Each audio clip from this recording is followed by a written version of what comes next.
હાલો મિત્રો, સ્વાગત છે તમારું ભારતીસ કિચન ગુજરાતીમાં। તો આજે હું તમારી સાથે શેર કરીશ એકદમ તીખી અને ઝટપટ બની જાય તેવી રગડા પેટીસની રેસીપી। આ રેસીપી ફક્ત 15 થી 20 મિનિટમાં જ બનાવીને તૈયાર કરીશું। સાથે આપણે એકદમ ટેસ્ટી એવો રગડો બનાવીશું અને આપણે પેટીસમાં એક સિક્રેટ સામગ્રી ઉમેરીને પરફેક્ટ બાઇન્ડિંગ કઈ રીતે લાવવું તે આપણે જોઈશું। તો ચાલો બનાવવાનું શરૂ કરીએ।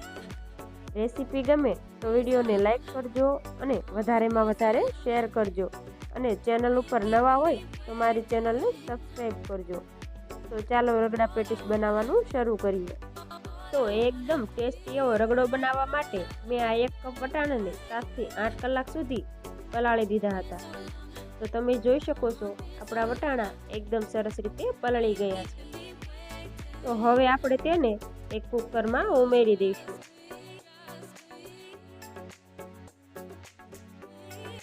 અને તેમાં સ્વાદ પ્રમાણે મીઠું ઉમેરી દઈશું। સાથે 1 ચમચી જેટલી હળદર ઉમેરી દઈશું અને 2 ચમચી જેટલું તેલ ઉમેરી દઈશું। આ રીતે થોડી હળદર ઉમેરવાથી આપણા રગડાનો કલર એકદમ સરસ આવશે। સાથે આ રીતે થોડું તેલ ઉમેરવાથી કુકરમાં જ્યારે વિસલ થશે ત્યારે તેમાંથી રગડો બહાર પણ નહીં આવે અને આપણા વટાણા એકદમ સરસ રીતે કૂક પણ થઈ જશે।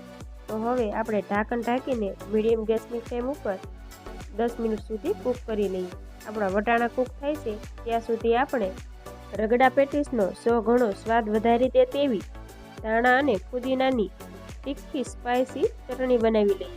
તો એના માટે એક મિક્સર જારમાં 1 કપ જેટલા ફ્રેશ ધાણાને મેં આ રીતે ધોઈને ડાળીઓ સહિત જ લીધા છે તે ઉમેરી દઈશું અને અડધી વાટકી જેટલા ફુદીનાના પાન ઉમેરી દઈશું। સાથે 4 થી 5 નંગ જેટલી લસણની કળી, 1 આદુનો ટુકડો અને થોડા તીખા લીલા મરચાં અને મોળા મરચાંનો પણ ઉપયોગ કર્યો છે। તમે તમારા ઘરમાં જેટલું તીખું ખવાતું હોય એ પ્રમાણે ઉમેરી શકો છો। સાથે અડધી ચમચી જેટલું જીરું અને 1 ચમચી જેટલી ખાંડ, સ્વાદ પ્રમાણે મીઠું આપણે ઉમેરી દઈશું।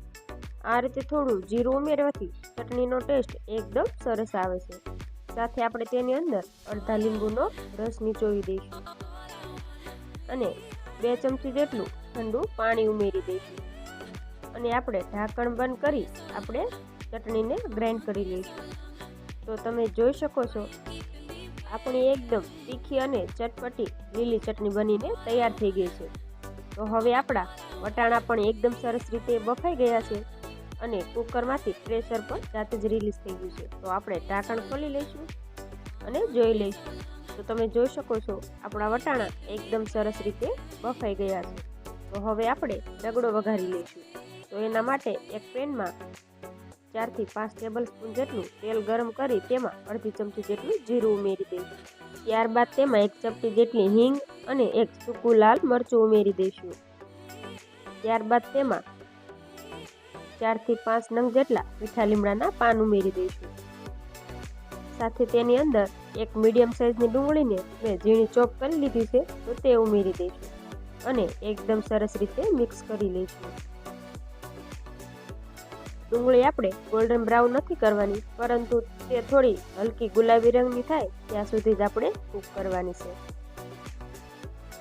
તો લગભગ 1 મિનિટમાં તમે જોઈ શકો છો આપણી ડુંગળી થોડી ટ્રાન્સપરન્ટ થઈ ગઈ છે। તો આપણે તેની અંદર 1 મોટી ચમચી જેટલી આદુ, લસણ અને લીલા મરચાંની પેસ્ટ ઉમેરી દઈશું। જો તમારા ઘરમાં વધારે સ્પાઇસી ખવાતું હોય તો તમે વધારે પેસ્ટ પણ ઉમેરી શકો છો।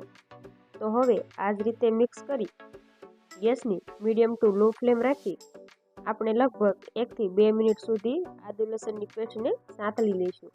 આપણે આદુ લસણની પેસ્ટને બહુ વધારે નથી સાંતળવાની, પરંતુ તેમાંથી થોડી કચાશ દૂર થાય ત્યાં સુધી જ આપણે સાંતળવાની છે।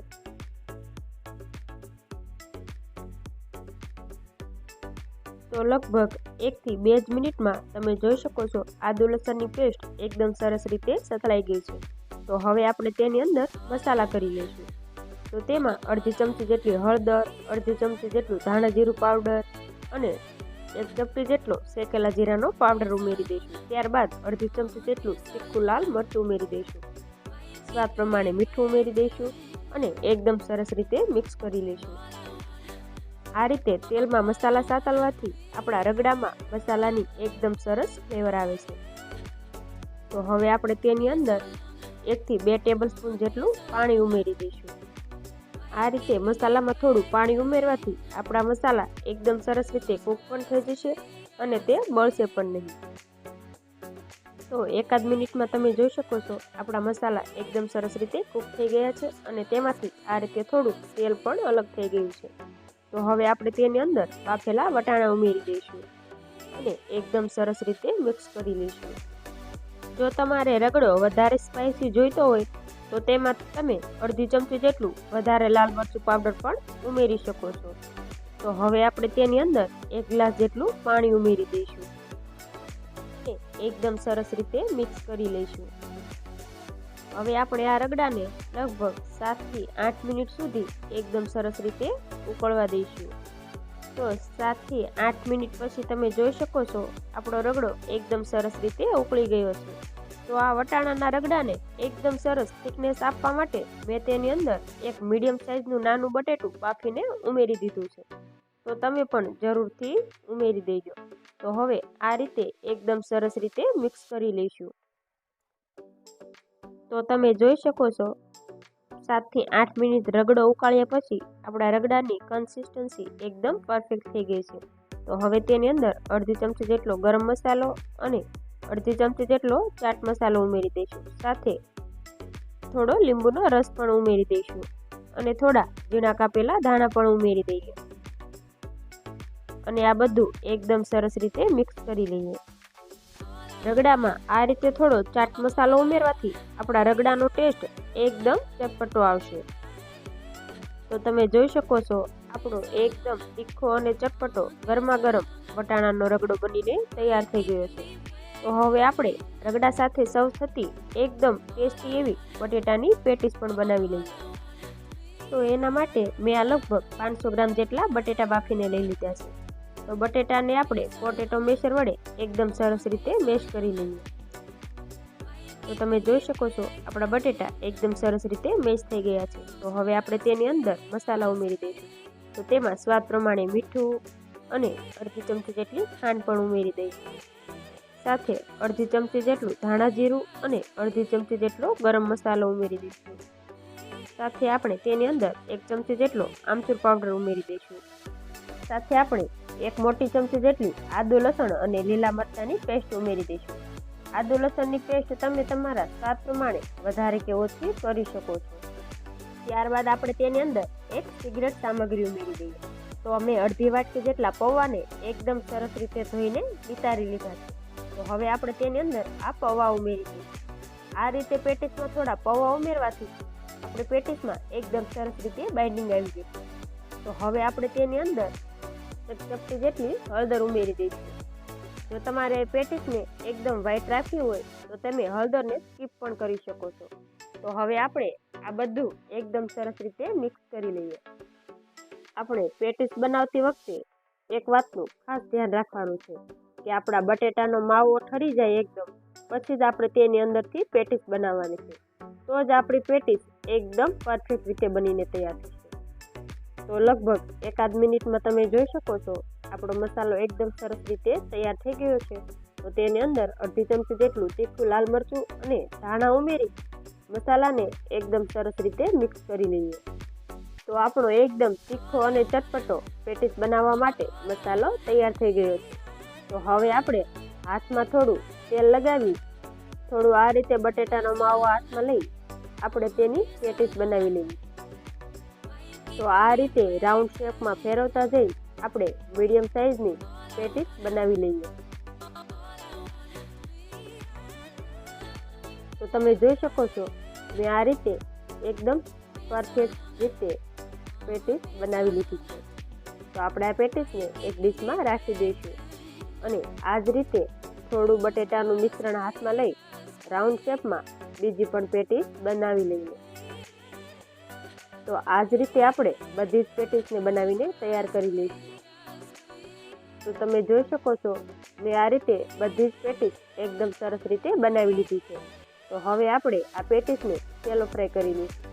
તો એના માટે એક નોનસ્ટિક પેનમાં 3 થી 4 ટેબલસ્પૂન જેટલું તેલ ઉમેરી દઈશું અને તેલ એકદમ સરસ રીતે ગરમ થઈ જાય ત્યારબાદ આપણે તેની અંદર બનાવેલી પેટીસ મૂકી દઈશું.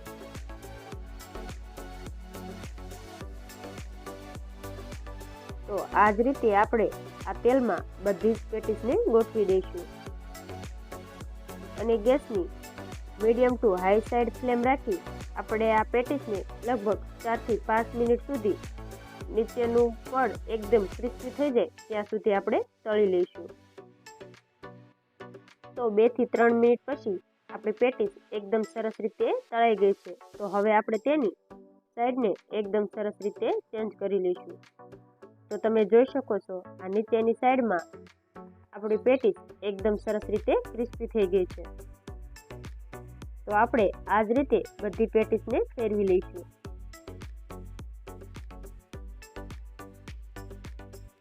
અને આ બાજુની સાઈડમાં પણ આપણે 3 થી 4 મિનિટ સુધી ગેસની medium to high side flame રાખી પેટીસને એકદમ સરસ રીતે તળી લઈશું.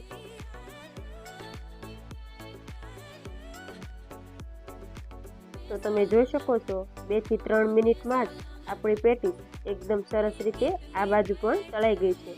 તો હવે આપણે આ પેટીસને ફરીથી એકવાર આ રીતે ફેરવી લઈશું. તો તમે જોઈ શકો છો આપણી પેટીસ એકદમ ગોલ્ડન બ્રાઉનની થઈ એકદમ ક્રિસ્પી થઈ ગઈ છે. તો કુલ લગભગ 7 થી 8 મિનિટ પછી આપણી પેટીસ એકદમ સરસ રીતે તળાઈ ગઈ છે. તો હવે આપણે તેને એક પ્લેટમાં કાઢી લઈશું અને આ ગરમા ગરમ પેટીસને રગડા સાથે સર્વ કરીએ. તો એના માટે એક પ્લેટમાં ગરમા ગરમ રગડો ઉમેરી દઈશું. ત્યારબાદ તેમાં આ બનાવેલી એકદમ તીખી અને ચટપટી ક્રિસ્પી એવી બટેટાની પેટીસ પણ મૂકી દઈશું. ત્યારબાદ તેમાં થોડો ઉપરથી થોડો રગડો ઉમેરી દઈશું.